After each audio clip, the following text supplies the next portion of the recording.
대불정경 또 보겠습니다. 앙쿠라 천신하고 인디카 천신, 앙쿠라 천신이 왼쪽에, 인디카 천신이 오른쪽에 부처님의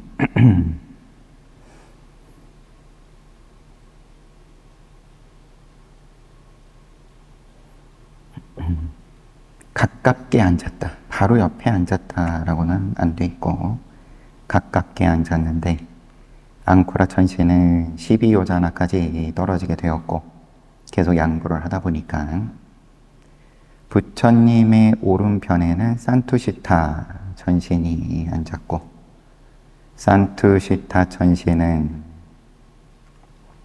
부처님의 전생의 어머니다.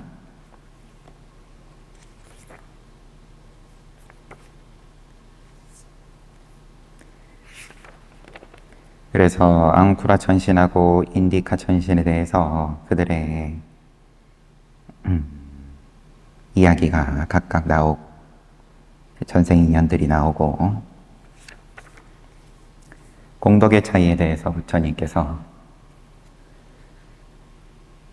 아비달마를 설할 때 33천에 올라가셔서 전생의 어머니를 위해서 설했다, 그렇게 말해도 틀리지는 않겠죠. 앙쿠라 천신은 자기보다 더 강력한 천신이나 브라만을 위해 자리를 내주어야 했고, 그 결과 부처님으로부터 12요자나 물러서야 했다. 그러나 인디카 천신은 어떤 전상의 존재에게도 자리를 내줄 필요 없이 자신의 자리를 지킬 수 있었다. 부처님은 앙쿠라 천신과 인디카 천신의 그러한 차이를 보고 이것이야말로 중생들의 덕성 함양을 위해 언급해야 할 부분이라고 생각했다.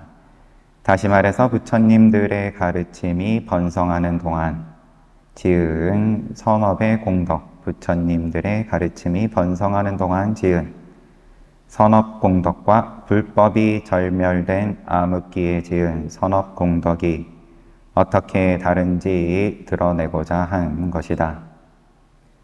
부처님이 앙쿠라에게 앙쿠라여 어찌하여 그대는 나로부터 12요자나나 떨어져 머물러야 하는가? 그대는 지난 1만 년 동안 12요자나의 땅을 가로지르며 삼각 탁자 위에 항아리를 줄지어 놓고 음식을 보시하지 않았느냐?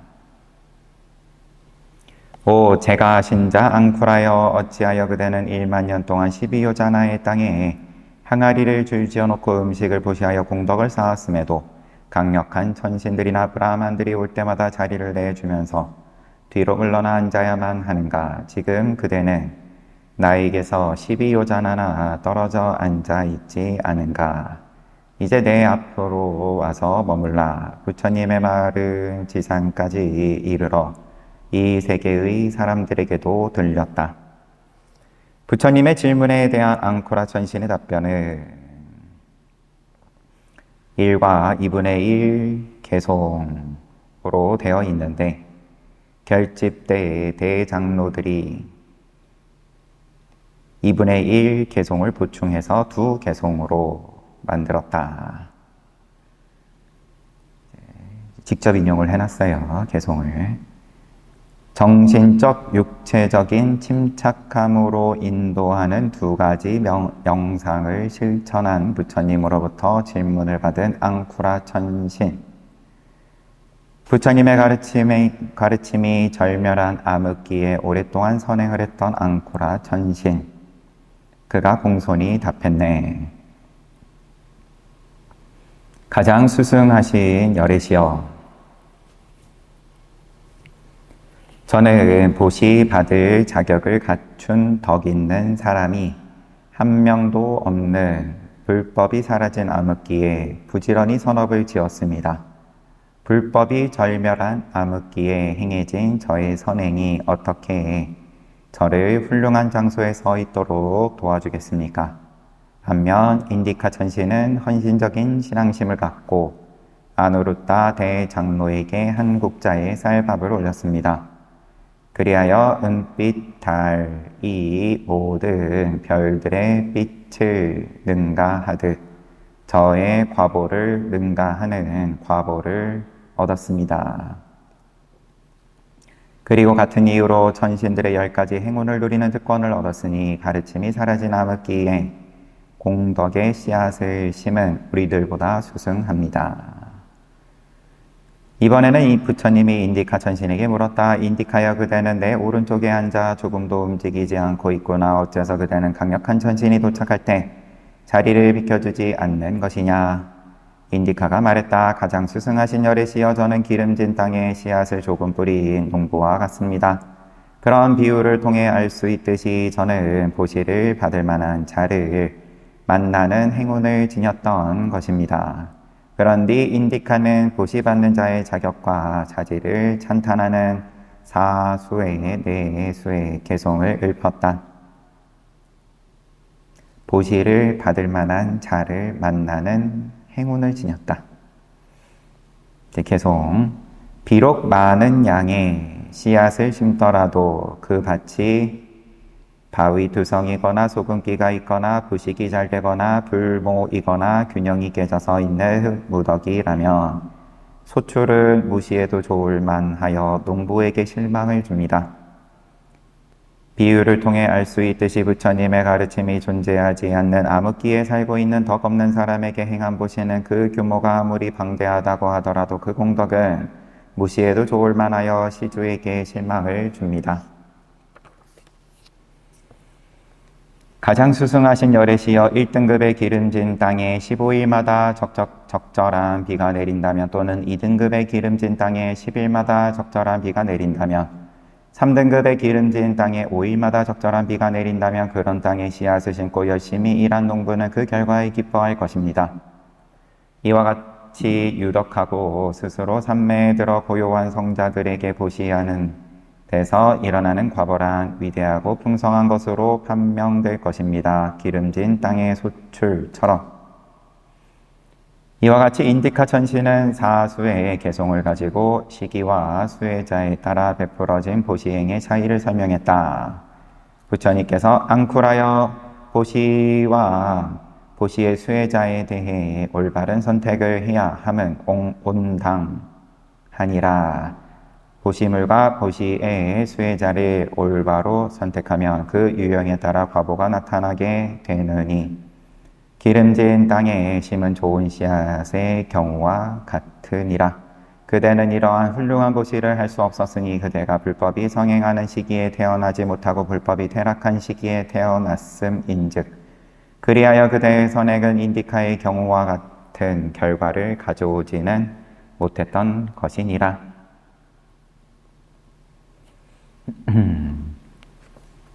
부처님은 이러한 뜻을 분명하게 하기 위해서 개송으로 앙쿠라 천신이여, 덕과 믿음과 관대함을 갖춘 사람에게 바친 보시는 풍부한 대가를 가져다 준다. 보시를 하기 전에는 보시의 수혜자를 잘 선택해야 한다. 믿음과 관대함을 갖춘 사람에게 보시를 베풀면 틀림없이 천신들의 세계로 인도되느니라. 보시를 누구에게 할 건지 잘 선택해야 된다. 모든 부처님들은 보시물과 보시의 수혜자를 선택하는 것을 높이 했느니라. 이 세상에는 오래 살며 유덕한 사람들이 있나니 덕과 믿음과 관대함을 갖춘 사람에게 보시를 하면 열반이라는 마지막 목표를 성취하기 전에 인간과 천신의 세계에 있는 동안 변함없는 부와 행복을 누릴 것이다. 마치 5가지 최상의 씨앗을 심는 경우처럼.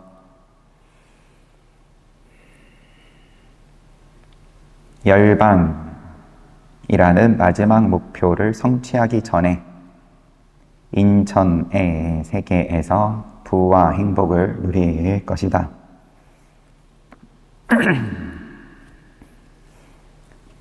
부처님은 도와 결과의 단계를 거쳐서 열반으로 이끄는 내수의 개송을 계속 설했다. 풀과 잡초가 가득 찬 밭에 씨앗을 던진 것과 마찬가지로 지금까지의 보시는 덕없고 탐착만 가득한 천신과 인간에게 베풀어졌느니라. 그러므로 앞으로는 탐착이 사라진 성자에게 보시를 바쳐야 하느니, 그럴 때 열반이라는 최종 목표를 성취하기 전이라도 인간과 천신의 세계에서 세속적인 행복을 누리게 되느니라. 풀과 잡초로 가득 찬 경작지가 있는 것처럼 덕은 없고 분노만 가득 찬 인간이나 천신들이 있다. 네, 앞에는 탐착 가득 찬 천신과 인간들, 분노 가득 찬 인간과 천신들, 어리석음이 가득 찬 인간이나 천신들, 이런 자들이 있으니까 잘 살펴야 된다. 이러한 탐진치에서 자유로운 자에게 보시를 할 때 인천의 세계에서 세속적인 삶을 누리게 된다. 보시를 똑똑하게 해야 된다.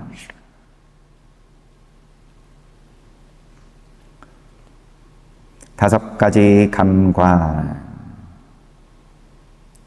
오욕락에 대한 욕구가 강한 인간이나 천신들이 있다. 역시 여기에서 벗어난 자에게 보시할 수 있도록 살펴야 한다.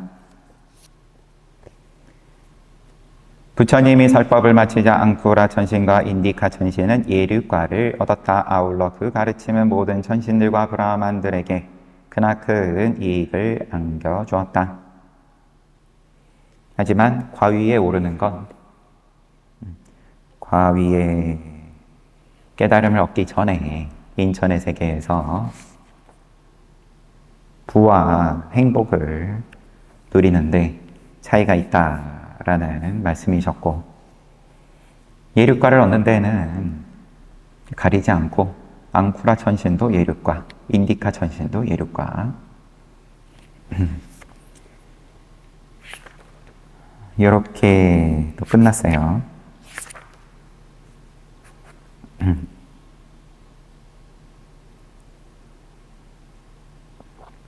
일곱 번째 한거 25장.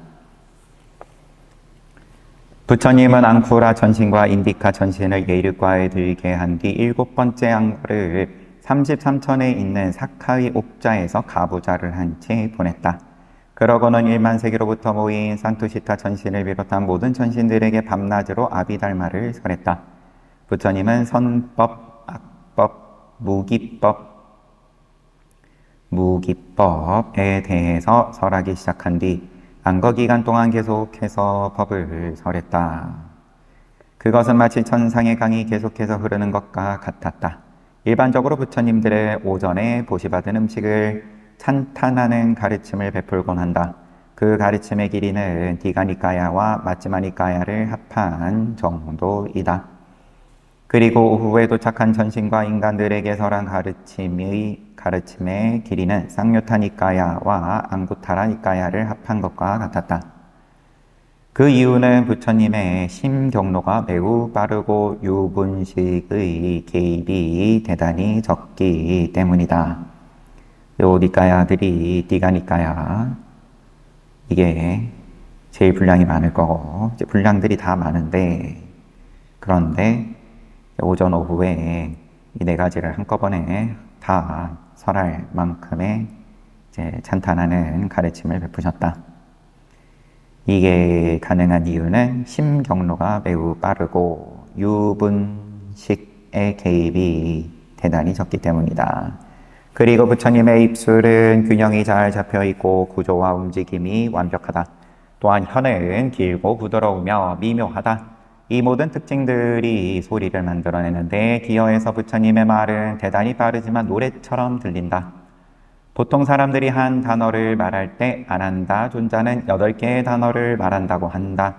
그리고 안한다 존자가 한 단어를 말할 때 부처님은 16개의 단어를 말한다고 한다. 그러므로 부처님이 단어를 말하는 속도는 보통 사람들보다 8 곱하기 16, 128배나 빠른 것이다. 이진법 좋아해요. 이처럼 부처님이 말하는 속도는 상상할 수 없을 정도로 빠르기 때문에 부처님이 보시받은 음식을 찬탄하는 의미에서 긴 가르침을 설했다는 것이나 오후에 도달한 천신들에게 보다 긴 가르침을 베풀었다는 것은 전혀 놀랄 일이 아니다. 안거하는 3개월 동안 부처님이 설했던 아비달마는 그렇게 끝이 없었으며 타의 주종을 불허하는 것이었다.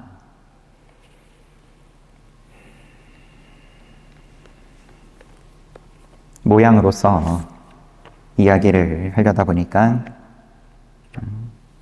8배 빠르게 말하고 16배 빠르게 말해서 도합 128배 빠르게 말한다.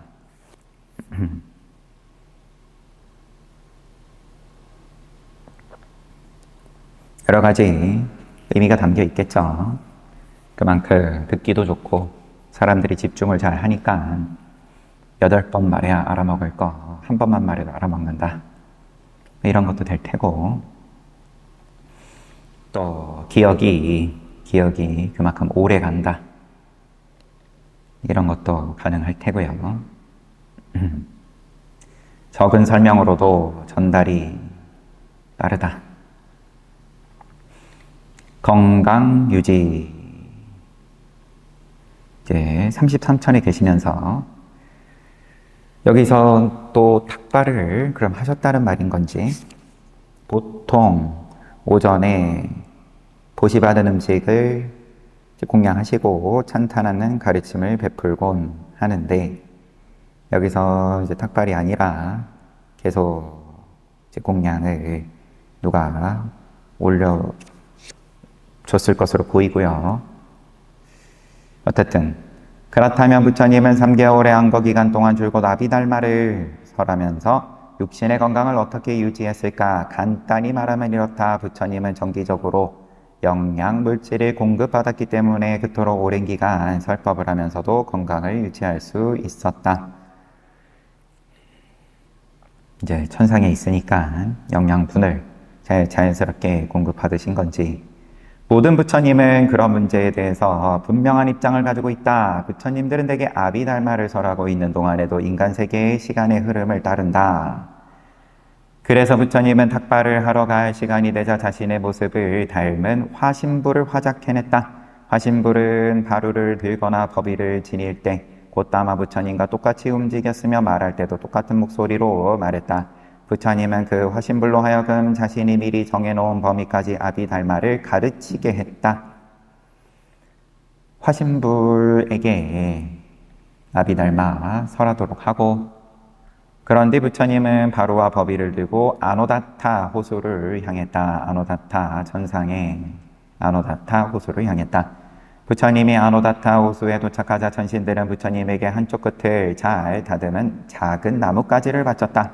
부처님은 그 가지로 양치를 한 후 호수에서 목욕을 했다. 목욕 후에는 웅황의 돌판 위에 선 채 색을 잘 들인 두 겹으로 기운 법의를 몸에 걸쳤다. 그리고 라자야타나 나무 아래서 사천왕으로부터 받은 갈색 돌 바루를 들었다. 이 바루는 출가하실 때 받으셨던 건지 기억이 흐릿해요. 그럴 겁니다. 그런 후 부처님은 음식을 받기 위해 아닌데, 출가할 때 받은 것은 이미 성도할 때 잃어버리셨는데, 난행을 하실 때, 그래가지고 수자따가 황금 바루에 유미죽을 올릴 때 그때 바루가 없었는데 이제 때마침 잘 됐다. 이렇게 이야기가 진행이 됐죠. 사천왕으로부터 받은 갈색 돌 바루를 들었다. 그런 후 부처님은 음식을 받기 위해 북쪽의 쿠루 대륙으로 나아갔다. 그리고 음식을 받아 돌아온 뒤 매력적이고 유쾌한 아노다타 호수의 평화로운 뚝에 앉아 식사를 마쳤다. 사리푸타 존자는 부처님을 모시기 위해 백단양 나무 숲으로 갔고 6가지 결점에서 벗어난 장소에 섰다. 그러자 부처님은 사랑하는 아들 사리푸타여, 나는 법을 이만큼 설했노라 라고 말하면서 자신이 설한 법의 개요를 일러주었다. 사리푸타 존자는 지상에 있으니까 공양을 하실 때 요런 때 한 번씩 올라왔다는 말인 건지, 그래서 부처님께서 아비달마 요런 거 설했다 또 알려주시고, 사리푸타 존자는 사무예지를 갖추고 있었기 때문에 그 법을 완전히 파악할 수 있었다. 마치 누군가 대해를 향해 손을 한번 뻗은 것만 보고도 대해를 완전히 본 사람과도 같았다. 사리푸타 존자는 부처님의 간략한 말씀을 수천 가지 방식으로 이해하는 능력을 가지고 있었던 것이다. 그런 후 부처님은 33천으로 돌아와 다시 가르치기 시작했다. 크나큰 위력을 지닌 전신들을 제외하고는 진신불의 자리에서 화신불이 아비달마를 가르쳤다는 것과 진신불이 인간 세계에 갔다가, 그러면 아노다타 호수가 지상에 있는 거네요.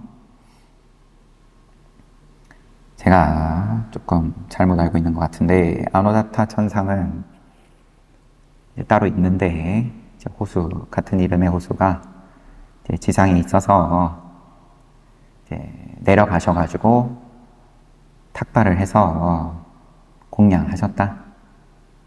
쿠루 대륙으로 나아가서 음식을 받아서 다시 아노다타 호수 뚝에 앉아서 식사를 하셨다. 부처님은 33천으로 돌아와 다시 가르치기 시작했다. 크나큰 위력을 지닌 천신들을 제외하고는. 그렇게 부처님께서 화신부를 화작하셔서 법문을 시키고 진신불을 다녀오신 것을 아는 자는 없었다.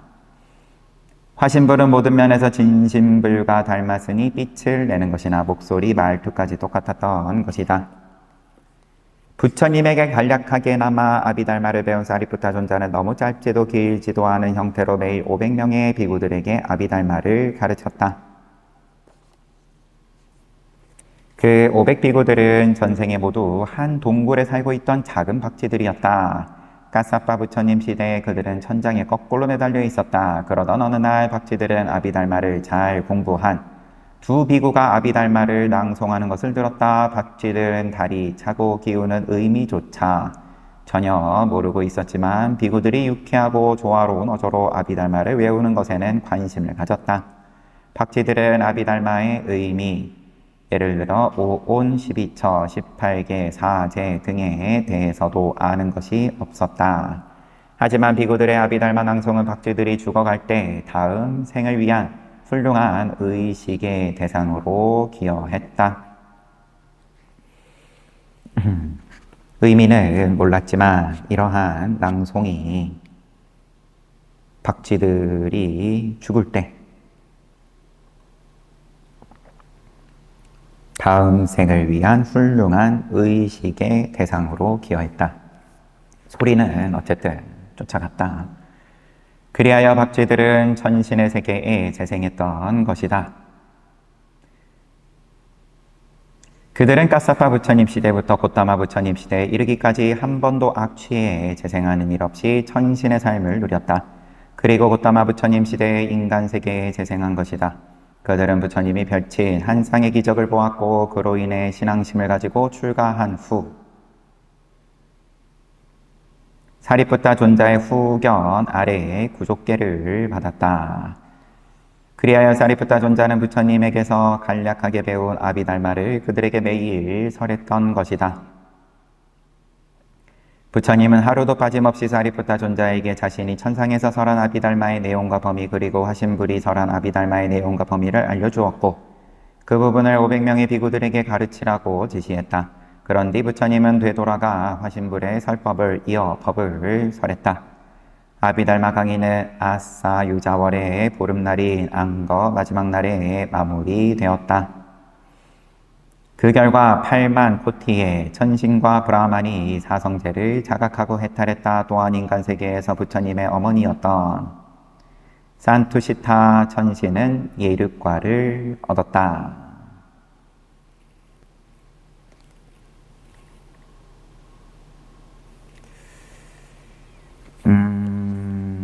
조금 애매해요. 산투시타 천신, 이 법을 설하기 위해서 33천에 올라가셨다. 이 부분은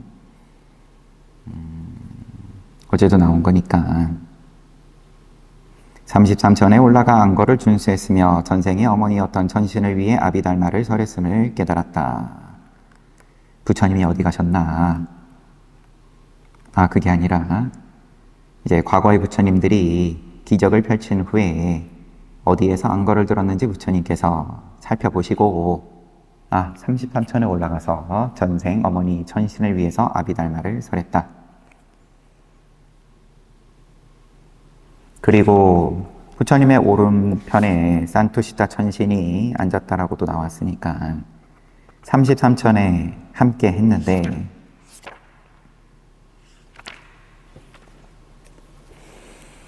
인간 세계에서 부처님의 어머니였던 산투시타 천신은 예륵과를 얻었다. 뭔가 착오가 있든지 아니면 중간에 생략된 내용이 또 있든지 여하튼 예륵과를 얻은 건 얻은 거니까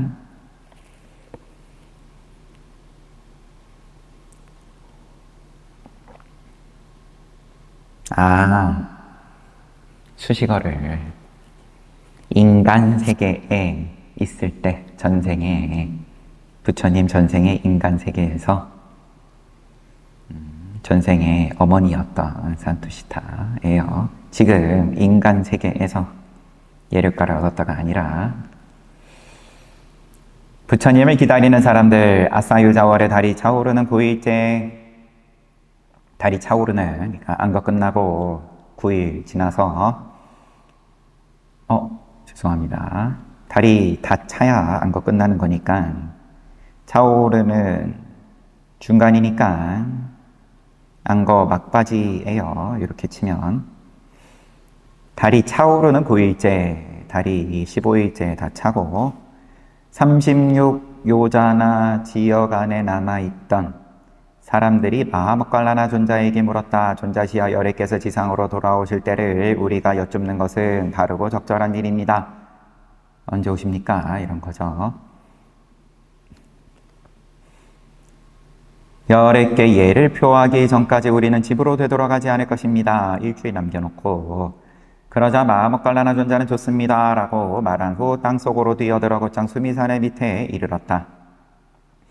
모칼라나 존자는 자신이 수미산 내부를 통해 33층까지 올라가는 것을 사람들이 목격하기를 바란 것이다. 투명한 홍옥 속에 끼어있는 황금실을 보는 것처럼 사람들은 모칼라나 존자가 수미산 중심부를 관통해 33층에 오르는 것을 분명히 보았다. 마하모칼라나 존자가 수미산 중심부를 통해 정상까지 올라가는 것을 지켜보던 사람들은 존자가 1요자나씩 오를 때마다 존자께서 지금 1요자나 올랐다, 다시 2요자나 올랐다 라고 말했다. 보여주려고 일부러 이런 모양 쓰셨다. 사람들이 우리 우주선 로켓 발사하면 고도가 높아지는 거 보듯이 1요자나 2요자나 체크했다.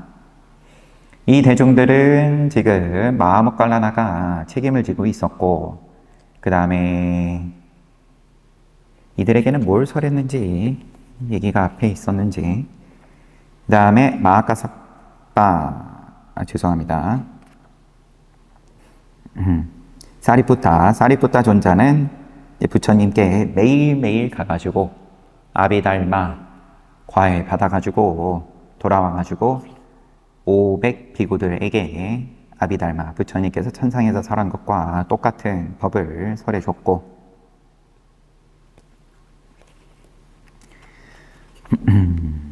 잠깐만 보겠습니다.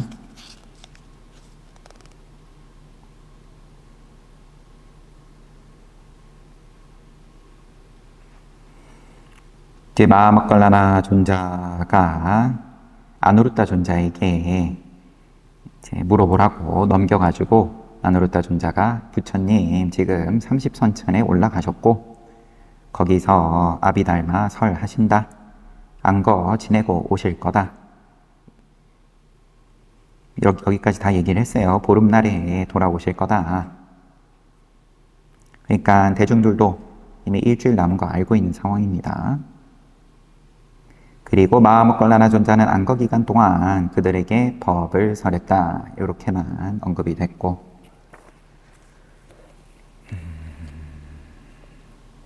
33천에 도착한 모칼라나 존자의 머리는 부처님의 발 밑에 닿아 있었다. 존자는 한없이 깊은 존경심을 갖춘 채 부처님께 나아가서 말했다. 가장 스승하신 어른이시여, 사람들이 여릿게 예를 표하지 않고는 집으로 돌아가지 않겠다고 하오며 여릿께서 언제 인간 세상으로 돌아오실지 알고자 합니다. 부처님께서 사랑하는 아들 모칼라나여, 지금 사리푸타는 어디에 있느냐? 가장 스승하신 어른이시여, 그는 상카사에서 안거를 준수하고 있습니다. 상카사.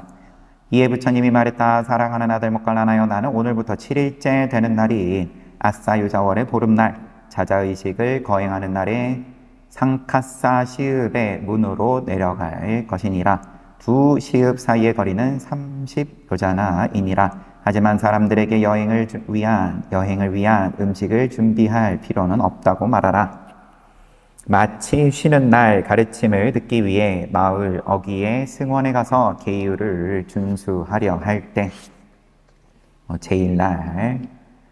제일날 절에 가는 것처럼 30요자나면 30일 거리인데 부처님께서 그러면 떠나셨던 그 장소로 가시는 게 아니에요. 사리푸타 있는 곳으로 가시는 거지. 거리는 30요자나인데 그러면은 이제 7일밖에 안 남았으니까. 그런데 복잡하게 준비할 필요 없고 그냥 당일 절에 가듯이 그냥 그렇게 가볍게 하면 된다. 아무런 음식이나 양식을 준비하지 않고 그냥 가는 것처럼 하게 하라. 모칼라나 존자가 말했다. 가장 수승하신 어른이시여, 잘 알겠습니다. 그런데 모칼라나 존자는 지상으로 돌아와 부처님의 말씀을 사람들에게 전했다. 안거가 끝나는 아사유자월의 보름날 부처님은 사카에게 작별을 고했다. 천신들의 왕인 제가자 사카여, 이제 나는 인간 세상으로 돌아갈 것이니라. 그러자 사카는 위로는 수미산 정상에서 아래로는 상카사 시읍의 문 입구까지 금과 은, 옥으로 된 세 겹의 계단을 설치했다. 오른쪽의 황금 계단은 천신들을 위한 것이고 왼쪽 계단은 위대한 브라만을 위한 것이었다. 가운데 홍옥으로 만든 것은 오직 부처님을 위한 것이었다. 떠나는 날 저녁 부처님은 물과 불로 이루어진 한 쌍의 기적을 펼쳤다. 33천 천상에서도 물과 불로 이루어진 기적을 펼치셨네요. 그러고 나서 하늘을 쳐다보니 아카니타 브라만의 영역에 이르기까지의 모든 영역들이 아무런 걸림없는 허공처럼 뚜렷하게 보였다. 그리고 아래를 향하자 8대 지옥의 바닥에 있는 아비지옥까지 보였다. 앞과 옆으로는 수천 개의 세계들이 아무런 걸림없이 뚜렷하게 보였다. 모든 천신과 브라만 인간들도 이 신비한 광경을 목격할 수 있었다. 아울러 모든 천신과 브라만들이 인간들을 볼 수 있었고 모든 인간들 역시 천신과 브라만들을 볼 수 있었다. 이런 기적을 펼치실 때 보면은 늘 한번 제약이 사라져요. 지옥도 다 보이고 천상도 다 보이고 서로서로의 중생들이 서로서로 볼 수 있었다. 부처님은 6색깔의 광채를 몸에서 방출하면서 인간 세계로 내려왔다. 그러한 부처님의 웅장함과 위대함, 은총과 영광을 보고서 부처님이라는 존재에 대해 열망하지 않는 자는 한 명도 없었다. 천신들은 오른쪽 황금 계단을 통해 내려왔고 브라만들은 왼쪽의 은 계단을 통해 내려왔으며 부처님은 가운데 있는 홍옥 계단을 통해 내려왔다. 부처님의 오른편에는 판차시카 천신이 벨로와 현악기를 연주하면서 예를 표했고 수마야 천신도 오른쪽으로 내려오면서 이우의 꼬리털로 만든 부채를 부처님을 향해 붙였다. 산투시타 천신 역시 홍옥이 점점이 박힌 부채를 들고 부처님에게 부채질을 하면서 내려왔고 사카도 오른쪽을 통해 위자 유타라 고둥을 불며 내려왔다. 이 세계의 다른 곳에서 온 천신들도 여러 가지 방법으로 부처님에게 존경의 예를 올리며 따라왔다. 브라만들도 여기는 왼쪽 계단으로 내려오는데 지극한 존경의 뜻으로 흰색 일산을 부처님 머리 위에 받쳐 들고는 은빛 계단을 통해 내려왔다. 네. 보통 지금까지 보면 브라만의 입장을 더 상위에 두고 있는데 계단은 지금 브라만들이 왼쪽 은 계단으로 통해 내려오고 천신들은 오른쪽 황금 계단으로 내려와요. 뭐 그렇게 치면 부처님은 홍옥 계단으로 내려오시는 거니까 왼쪽 오른쪽 기준이 부처님 기준인 건지 좀 애매하긴 합니다만 밑에서 봤을 때 내려오는 길이니까 또 부처님 기준하고 이제 서로 반대다 보니까 지상에 도착한 부처님은 상카사 시읍의 문에 섰다. 이제 안거 해제날 도착하셨습니다. 그때 사와티 시의 사람들은 안거 끝에 열리는 자자의식에서 부처님을 보고자 하는 마음으로 상카사를 향했다. 그들은 마을 어귀에 승원해 가는 것처럼 빠르고도 쉽게 상카사 시읍의 문에 이르렀다. 30유전이지만 그냥 당일날 바로 도착했다. 아위자히타 타나 부처님이 오른발을 지상에 내려놓자 사리푸타 존자가 제일 먼저 부처님에게 예를 올렸다. 그런 뒤 나머지 사람들이 따라서 부처님을 향해 예를 표했다. 부처님이 오른발을 디뎠던 그곳은 아찰라체티야라는 거룩한 장소로 여겨졌다. 그처럼 부처님이 지상에 도착하여 오른발을 디뎠던 그곳은 아위자히타타나 로 불리는 성스러운 장소로 간주되었으니 이는 다른 모든 부처님들의 경우에서도 마찬가지였다. 모든 부처님들은 안거 기간 동안 33천에서 아비달마를 설하고 난 뒤 세 겹의 계단을 통해 지상으로 돌아와 상카사의 문 앞에 있는 바로 그곳에 오른발을 먼저 내려놓았다. 모든 부처님들이 동일한 목적으로 사용한 영원한 성지가 바로 아위자히타 타나이다. 아위자히타 타나는 모두 4곳이 있다. 첫 번째부터 대보리수가 있는 곳으로 모든 부처님들이 5 악마를 정복했던 승리의 옥좌이다. 보드가야겠죠. 곶다마 부처님의 승리의 옥좌가 있는 바로 그곳에 다른 모든 부처님의 승리의 옥좌가 있었다. 그것의 위치는 절대로 변한 적이 없다. 이시빠따나 미가다야로 곶다마 부처님이 법륜을 굴린 곳이다. 녹야원 모든 부처님들이 바로 그곳에서 처음으로 법륜을 굴렸다. 세 번째, 부처님이 33천에서 아비달마를 설하고 난 뒤 되돌아와 첫 발을 디디는 곳, 지금은 상카사 시읍의 문이다.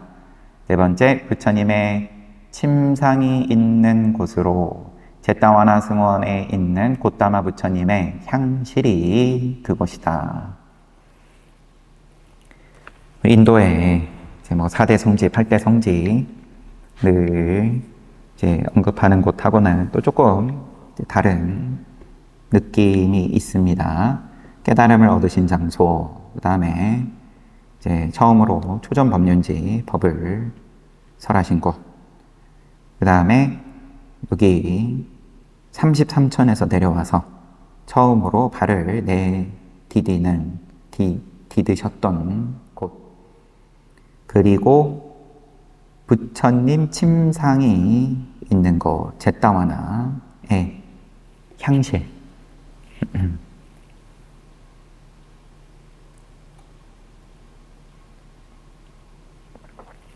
기원정사 간다쿠띠 향실.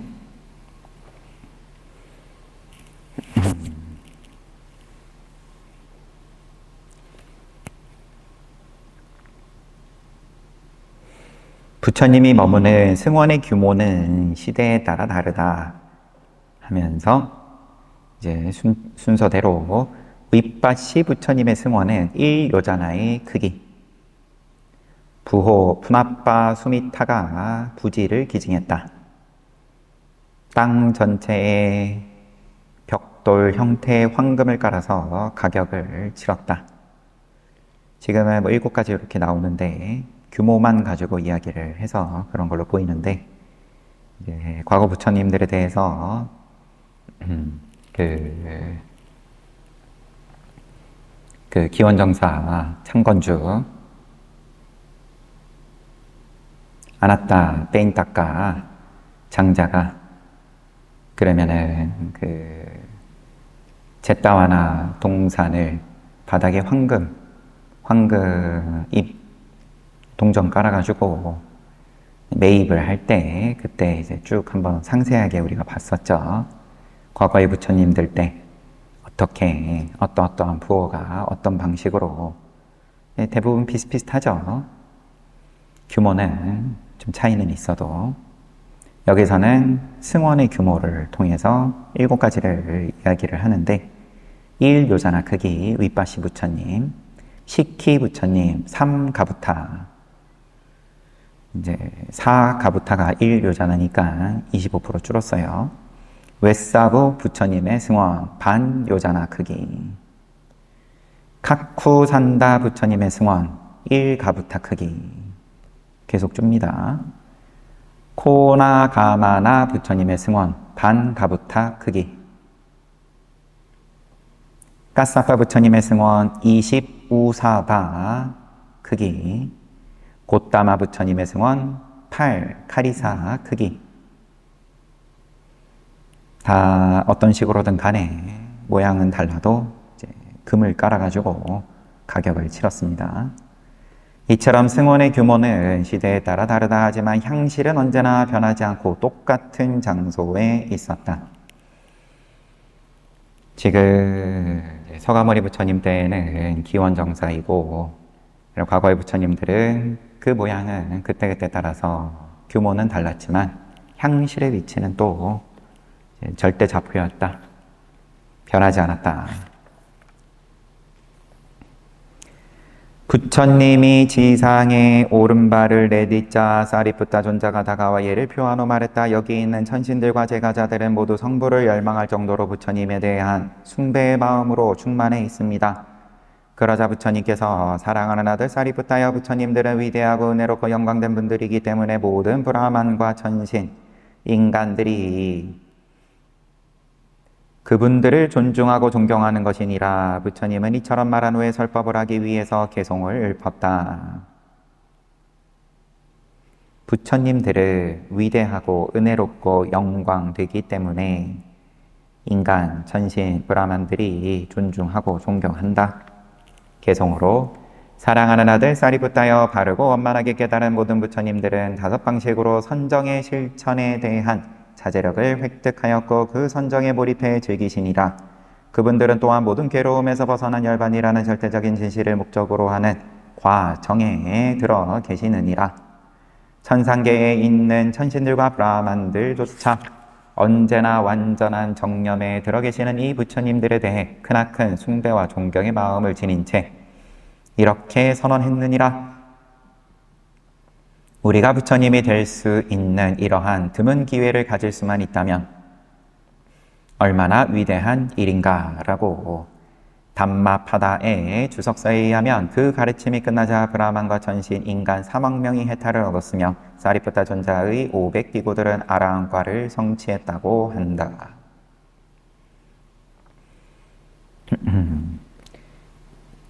부처님을 계단의 윗부분에 서서 오른발만 땅에 닿으신 상태고, 그러면 아직 다 안 내려오셨다는 말인 건지 곰곰이 생각했다. 여기 모인 사람들은 목갈라나 장로가 선정력에 있어서 가장 위대하다고 알고 있다. 그리고 아누루타 장로는 천안에 있어서 가장 위대하고, 푼나 장로는 푸르나 장로 법을 설하는 데 있어서 축복받은 스승이라는 것을 알고 있다. 모갈라나 장로는 선정력 제일이고 아누르타는 천한제일, 푼나 장로는 설법 제일, 그러나 사리푸타 대장로의 덕목에 대해서는 아무도 모른다. 그러므로 사람들로 하여금 사리푸타의 지식과 지혜에 주목할 수 있도록 하는 것이 좋겠구나. 그래서 부처님은 많은 사람들이 모인 그곳에서 사리푸타에게 세 가지 사람에 관한 질문을 했다. 세 가지 사람. 즉 범부와 유학의 성자 그리고 무학 아라한에 대한 질문이었다. 그러자 대장로는 모든 질문에 대해 즉각적인 답변을 했고 그 결과 그곳에 있던 모든 사람들은 대장로의 지혜가 수승함을 알게 되었다. 범부와 무학 아라한, 아라한과에 오른 깨달은 입장, 그 다음 중간에 유학의 성자. 그러면 이제 범부들 기준으로 봤을 때는 이제 훌륭하다고 이제 보이는 그런 입장과 그 다음에 니들 눈으로는 판별할 수 없는 아란, 뭐 이런 느낌이에요. 이렇게 세 가지 사람에 대한 질문이라고 하니까 이 답변이 구체적으로 어떠한지는 역시나 따로 없고 이제 그 다음에 또 어떤 법을 설하셨는지 이어집니다. 이미 어디라고 그랬죠? 상카사.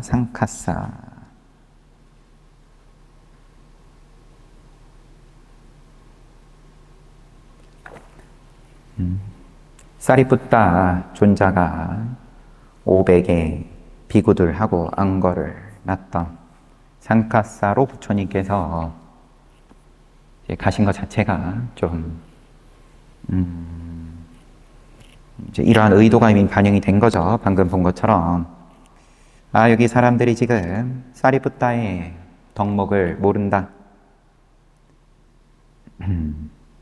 알려줘야겠다. 이미 이 장소로 가신 것부터가 그런 느낌이 있습니다. 출발은 사와띠에서 하셨는데 사와띠에서 꼬살라국 수도에서 많은 대중들 모여가지고 무슨 망고나무 자리에서 큰 기적을 펼치시고 그런 다음에 33천으로 올라가셔서 거기서 아비달마를 설하시고 쉬지 않고 설하셨다. 탁발해야 될 때는 화신불, 화작 해가지고 계속 법을 설하게 시켜놓고 부처님께서는 이제 공양하시고 또 사리푸타 찾아왔을 때 또 아비달마 과외해주고 안거를 그렇게 나시고 그러고는 사리푸타 있는 상카사 시읍의 이제 입구에 내려가셔가지고 많은 대중들 앞에서 사리푸타의 덕목을 드러내셨다. 적절한 질문을 통해서 막힘없이 대답하는 모습을 연출을 하셔가지고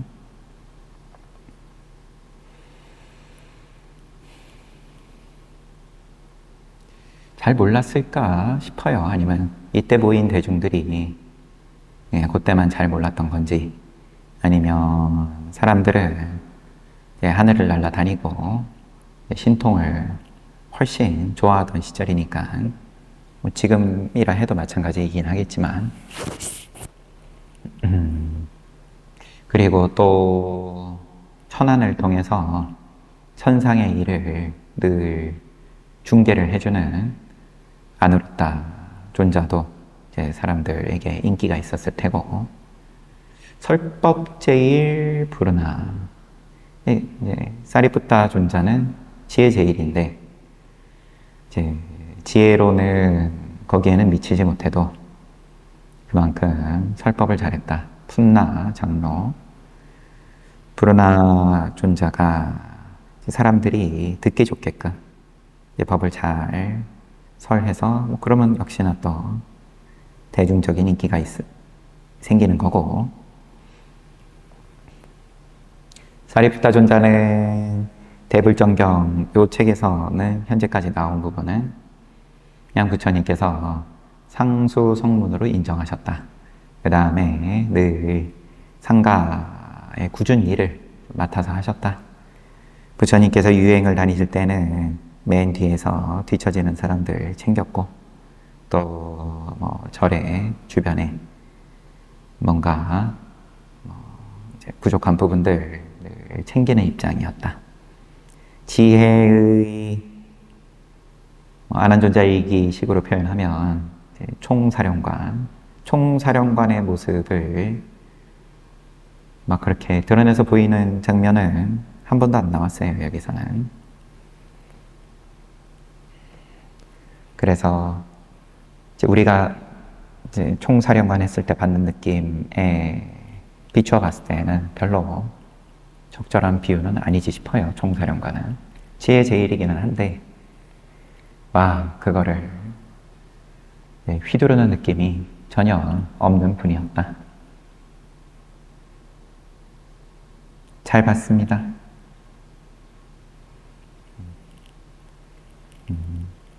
쉬었다가 정진합시다.